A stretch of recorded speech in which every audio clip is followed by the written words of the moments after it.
ముఖ్యమంత్రి స్థానంలో ఉండి శాంతి భద్రతలను కాపాడాల్సినటువంటి వ్యక్తులే రాష్ట్రంలో హింసను రాజేస్తున్నారు. గత 3-4 రోజులుగా మనం చూస్తూ ఉన్నాము ఏ విధంగా టీడీపీ గుండాలు బరి తెగించి రెచ్చిపోతున్నారు. మాజీ మంత్రులను అంబటి రాంబాబు గారును, జోగి రమేష్ గారిని వారి ఇంటిపైన ఏ విధంగా దాడులు చేసి ఏ విధంగా హత్యాయత్నం చేశారో రాష్ట్ర ప్రజలంతా కూడా చూశారు. ఇదేదో అన్ఎక్స్పెక్టెడ్గా జరిగింది కాదు. ఇది ఖచ్చితంగా ఆర్గనైజ్డ్గా, ప్లాన్డ్గా, భయభ్రాంతులకు గురి చేసేటువంటి దాడిలా మనం చూడాల్సినటువంటి అవసరం ఉంది. ఎందుకంటే అక్కడ ఉన్నటువంటి స్థానిక ఎమ్మెల్యే, ఆ ఎమ్మెల్యే ఇమీడియట్గా సీన్లోకి వచ్చి మేమే దాడులకు దిగపడ్డాము అని చెప్పి ఆవిడే స్టేట్మెంట్ ఇచ్చారు. అందరు కూడా చూశారు. అంటే స్వయాన ఎమ్మెల్యేనే సీన్లోకి వచ్చి గంటల సేపు నిలబడి రాంబాబు గారి ఇంటి మీద దాడి చేయడము, ఆయనపై హత్యాయత్నం చేస్తుంటే వాళ్ళందరినీ కూడా ప్రోత్సహించడం అనేది మనం చూసాము. నేను చెప్తా ఉన్నా, ఇప్పుడు కూడా ఇందాక చెప్తా ఉన్నారు, కొంతమంది పెద్దలు చెప్తా ఉన్నారు, ఇంకా కూడా దాడులు చేస్తామని, ఇంకా కూడా మళ్ళీ కొడతామని చెప్పి, మళ్ళీ ఆపమని చెప్పి, ఇష్టం వచ్చినట్టుగా మళ్ళీ దాడులు చేస్తామని చెప్పి పెద్ద మాటలన్నీ కూడా ఆవిడ మాట్లాడుతున్నారట. ఒకసారి ప్లే చేయమా ఉంటే. నేను ఈ మీడియా పూర్వకంగా మీకు చెప్తున్నాను కాబట్టి తప్పు మాట్లాడండి, మళ్ళీ వస్తాం కాబట్టి దీన్ని ఆపేయండి. మీ పరామర్శ కోసం పాపం ఆయన దారి ఖర్చులకి ఆస్తులు అమ్ముకోవాల్సి వస్తుంది, గుర్తుపెట్టుకోండి. చూస్తూ ఉన్నాము సాక్షాత్తం ఎమ్మెల్యే మాధవ్ గారు ఏం మాట్లాడుతూ ఉన్నారు. మళ్ళా వస్తాం, మళ్ళా కొడతాం, ఊరుకోము అని ఎమ్మెల్యే స్థానంలో ఉండి ఎలా మాట్లాడుతున్నారో చూడండి. నేను చెప్తా ఉన్నా, మాధవ్ గారు గుంటూరులో మీ పార్టీలో మీ పరిస్థితి ఏంటో అక్కడున్న వాళ్ళందరినీ ఎవరిని అడిగినా చెప్తారు, అందరూ అనుకుంటూ ఉంటారు. మీరు number of times press meet పెట్టారు, స్వయంగా మీ పార్టీ అధికారులే మీ మాట వినట్లేదని, దానికోసం మీరు నంబర్ ఆఫ్ కంప్లైంట్స్ ఇచ్చి నంబర్ ఆఫ్ ప్రెస్ మీట్స్ పెట్టి మీ బాధలన్నీ మీరు చెప్తా ఉంటారు. ఇది నేను చెప్తుంది కాదండి, మీ ప్రెస్ మీట్లు ఉన్నాయి, మీ కంప్లైంట్స్ ఉన్నాయి, అక్కడ ఉన్నటువంటి ప్రజలను అడిగితే వాళ్ళందరూ కూడా చెప్తారు. కాబట్టి మీ పార్టీ ఈ ఎపిసోడ్లో మిమ్మల్ని బలిపశువు చేస్తుందని మీకు వినవించుకుంటా ఉన్నాను. కాబట్టి మీరు ఒకసారి ఆలోచించండి. రేప్ అనేది ఒకటి ఉంటుంది, కొత్తగా ఎమ్మెల్యేగా అయ్యారు పాపం, కాబట్టి రేప్ అనేది ఒకటి ఉంటుంది. ఆ రేప్ అనేది గుర్తుపెట్టుకొని దాని తగ్గట్టుగా మీరు ఉంటే బాగుంటుంది అని చెప్పి కోరుతా ఉన్నాను. కాబట్టి ఇంత ఆవేశము, ఈ విధంగా ముందుకు వెళ్ళడం అనేది రాష్ట్ర ప్రజలందరూ కూడా చూస్తున్నారు, ప్రజలన్నీ కూడా గుర్తుపెట్టుకుంటారని తెలియజేస్తూ ఉన్నాను. ఈవిడిలా అయితే ఇక అక్కడ కేంద్ర సహాయ మంత్రి ఆయన ఈ దాడి జరిగేటువంటి కొన్ని గంటల ముందు ఏం మాట్లాడారు ఒకసారి చూద్దాం. పెమ్మసాని గారు, ఈ రోజు నుంచి మీకు నిజమైన సినిమా ఏంటో త్వరలో చూస్తారు. మీకు 24 గంటల్లో మీకు ఎలా ఉంటుందో తెలుస్తుంది. మనం చూసాము పెమ్మసాని గారు ఏం మాట్లాడుతూ ఉన్నారు. పెద్ద మాస్ డైలాగులతో రాంబాబు గారికి 24 గంటల్లో సినిమా ఏందో చూపిస్తామని చెప్పి మాస్ డైలాగులతో మాస్ వార్నింగ్లు ఇచ్చుకుంటూ మరి పాలకులే గూండాల్లాగా, రౌడీల్లాగా మాట్లాడుతుంటే ఎక్కడ పోతుంది ప్రజాస్వామ్యం? లా అండ్ ఆర్డర్ ఏమవుతుంది? ప్రతిపక్ష నాయకుల పరిస్థితి ఏంటి? వాళ్ళ భద్రత ఏంటి? దీన్ని బట్టే మనకు అర్థమవుతా ఉంది వీళ్ళు ఏ విధంగా అక్కడ ఉన్నటువంటి క్యాడర్ని, వాళ్ళ పార్టీ వాళ్ళని ఏ విధంగా రెచ్చగొట్టి ఈ దాడులకు ఉసుగొలుపుతున్నారనేది మనకు స్పష్టమవుతా ఉంది. ఇదొకలా ఉంటే ఇక మా చిలుకలూరుపేటలో అక్కడ ఎమ్మెల్యే ఉన్నాడు పుల్లారావు. మరి అతను నేను అక్కడ తిరుమల లడ్డూ విషయంలో ఏదైతే జరగనటువంటి కల్తీ నెయ్యి అని చెప్పేసి ఏ విధంగా చంద్రబాబు నాయుడు గారి ప్రభుత్వము అసత్య ప్రచారం చేస్తుందో, మరి ఇది తప్పు. స్వయంగా మనం చూసాము, ఈ సిబిఐ సిట్ ఇచ్చింది ఏమని, దీంట్లో ఎక్కడ కూడా జంతుకోవు కలవలేదు నెయ్యిలో అని చెప్పారు. ఎన్డీడీబీ కూడా అదే స్పష్టం చేసింది, there is no lard detected అని చెప్పేసి, ఇందులో జంతుకోవు కలవలేదు అని చెప్పి స్పష్టంగా చెప్పారు. మరి ఇది జీర్ణించుకోలేక వీళ్ళు డైవర్షన్ పాలిటిక్స్ చేస్తూ ఉన్నారు. నేను మా నాయకులతో బోయపాలెం గుడికి, అక్కడికి వెంకటేశ్వర స్వామి గుడికి వెళ్ళి అక్కడ పూజలు నిర్వహించి బయటికి వస్తే నానా రభస చేశారు. ఒక్కసారి అది వీడియో ప్లే చేయమ్మా. ఓకేనా?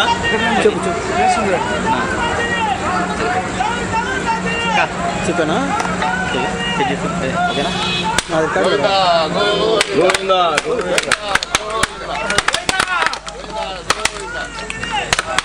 సైడ్ సైడ్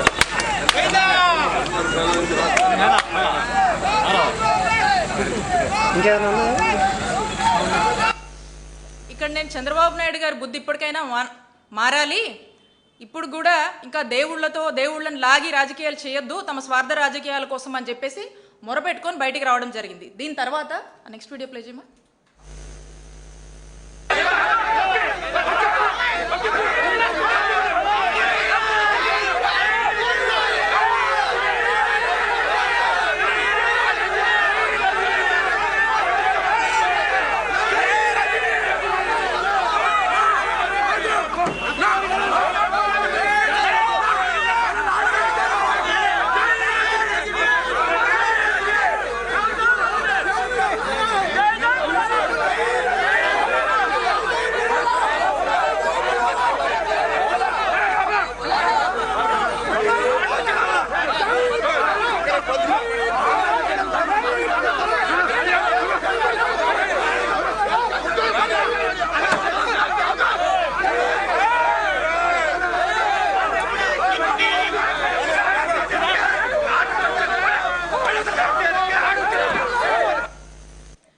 ఇక్కడ మీరు చూశారు ఏ విధంగా వందల మంది వచ్చి మా పార్టీకి నాకు వ్యతిరేకంగా స్లోగన్స్ ఇస్తూ నా కారు మీద పడి ఏ విధంగా దాడి చేస్తున్నారో మీరు ఈ విజువల్స్ అన్నింటిలో చూస్తున్నారు.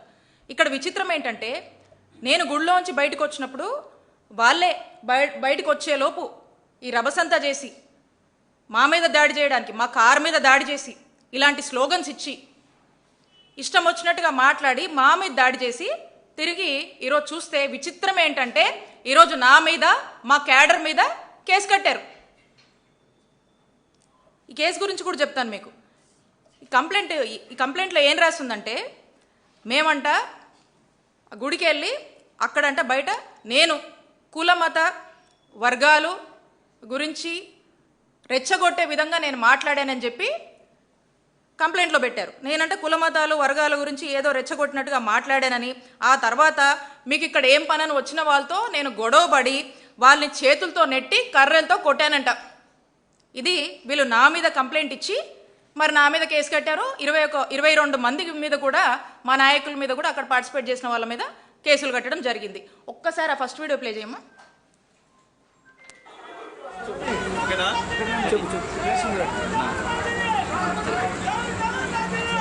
చెప్పానా?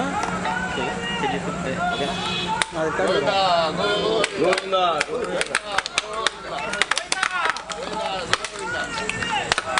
సైడ్ సైడ్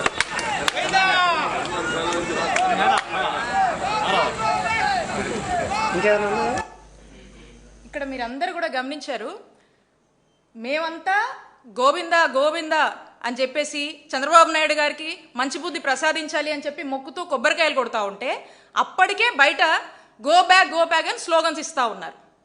అప్పటికే కొంతమందికి జైలు కొడతా ఉన్నారు. అప్పటికే గొడవ నేచర్లో వాళ్ళంతా కూడా మా కారు మీద దాడి చేస్తూ ఉన్నారు. మేము గుడి లోపల పూజలు చేస్తున్నాం. మేము బయటికి వచ్చే లోపే ఇదంతా జరిపించి ఇప్పుడేమంటున్నారు, నేను బయటికి వచ్చి కుల మతాలు రెచ్చగొట్టేలా నేను మాట్లాడాను, నేనే నెట్టాను, మా వాళ్ళు నెట్టారు, కర్రలతో కొట్టామని చెప్పి మా మీద కంప్లైంట్ ఇస్తే ఈ రోజున మా మీద కేసు కట్టారు. తిరిగి మా వాళ్ళే మళ్ళా అక్కడ ఈ ఇన్సిడెంట్ జరిగింది అని చెప్పి మా వాళ్ళు కంప్లైంట్ ఇస్తే దాని మీద ఇంత కూడా స్పందించలేదు, దాని మీద ఏం చేయని కూడా చేయలే. అంటే గుడికి వెళ్ళి వస్తే మా మీద కేసు కట్టారు. అంటే నేను అడుగుతా ఉన్నాను చంద్రబాబు నాయుడు గారిని, నేను గుడికి వెళ్ళి వస్తే నా మీద మా క్యాడర్ మీద కేసులు కడతారా మీరు? మరి నేను చేసిన తప్పేంటి?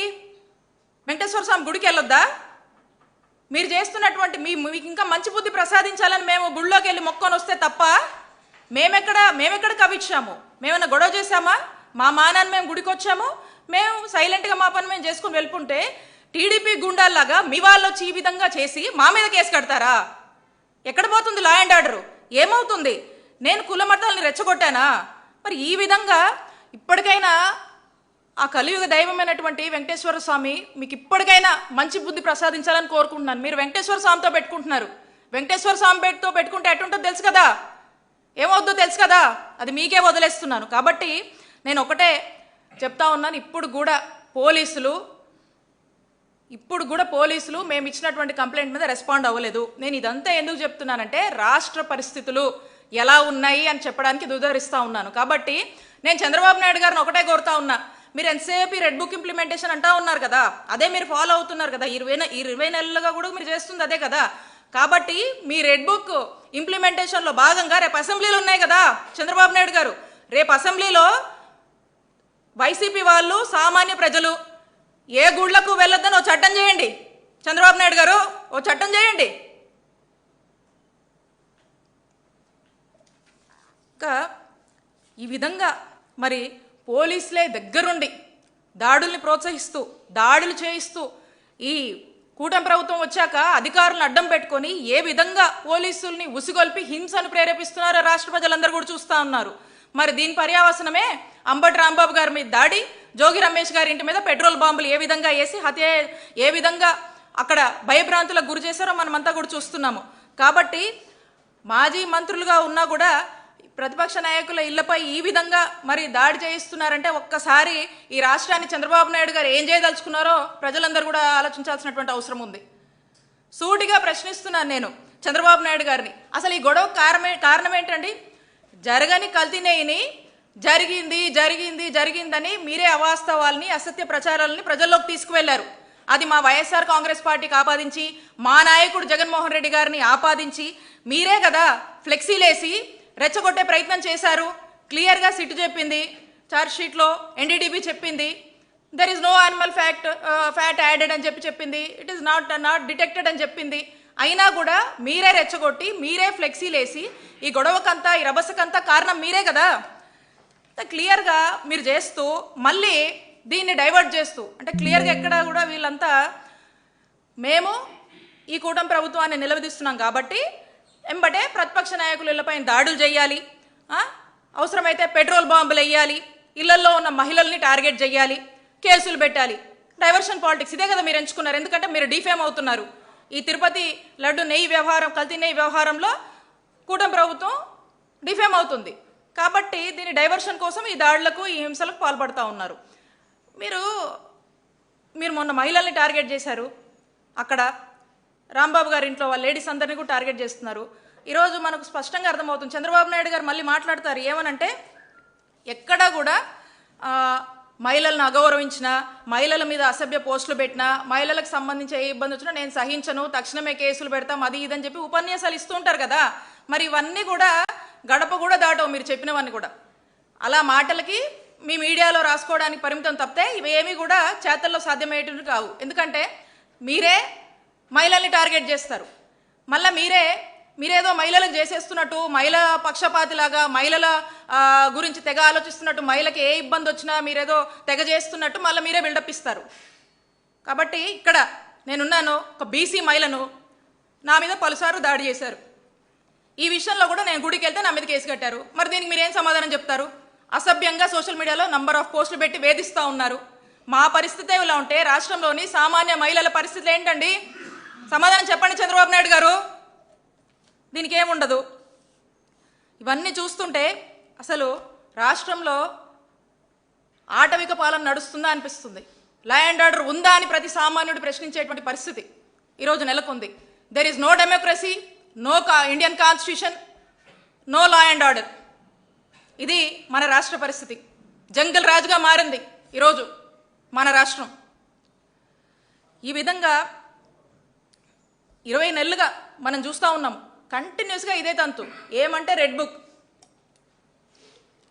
లోకేష్ గారు red book implementation, red book agenda, red book policy, red book governance. రాష్ట్రంలో యథేచ్ఛగా కూడా ఇదే నడిపిస్తూ ఉన్నారు. అందుకే మన ఆంధ్రప్రదేశ్ రాష్ట్రంలో అంబేద్కర్ గారు రాసినటువంటి రాజ్యాంగం ఎటో పోయిందండి. దానికి తూట్లు పొడిచేశారు. ఈ ఐపీసీ అంటే ఏమైంది తెలుసా? మన రాష్ట్రంలో ఐపీసీ అంటే ఈ ఐపీసీని ఏదైతే ఉందో దాన్ని లోకేష్ పెనల్ కోడ్గా మార్చారు. ఈ బిఎన్ఎస్ని బాబు న్యాయ సంహితగా మార్చారు ఆంధ్రప్రదేశ్ రాష్ట్రంలో. మరి ఈ విధంగా రెడ్ బుక్తో గందరగోళం చేసి రాష్ట్ర ప్రజల్ని భయభ్రాంతులకు గురి చేస్తున్నటువంటి పరిస్థితులు మనం చూస్తూ ఉన్నాము.